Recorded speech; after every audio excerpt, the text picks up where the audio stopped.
जेला बाबा हो जेठ माहीरा चलबिया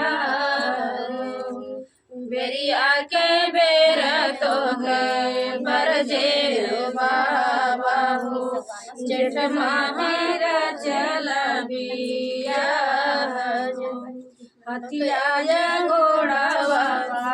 प्यासल मारी जाई है हो हथिया घोड़ावा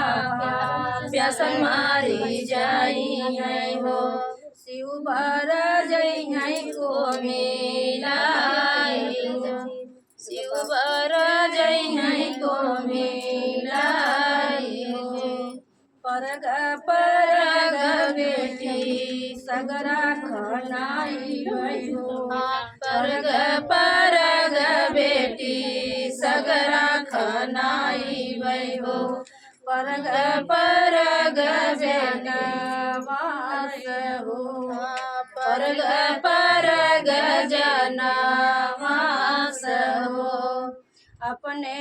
शिवाजी के दूधवा पियाई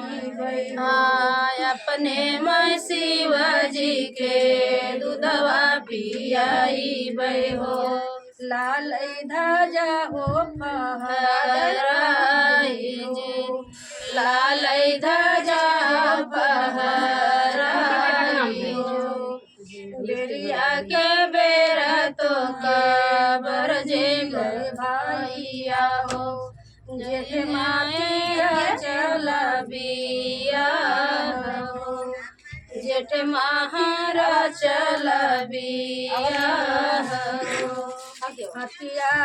घोड़वा भैया प्यासन मारी जाई हाँ हथिया घोड़वा भैया प्यासन मारी जाई है हो शिव बाबा जई है को मिलाई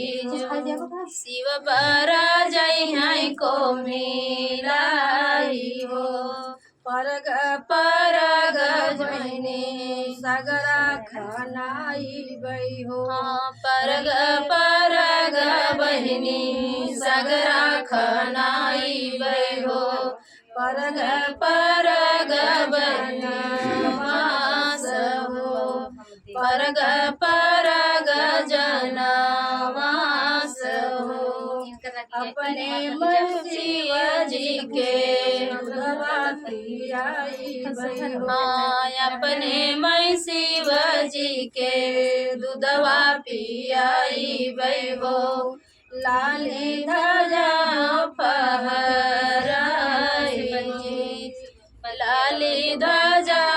फहराई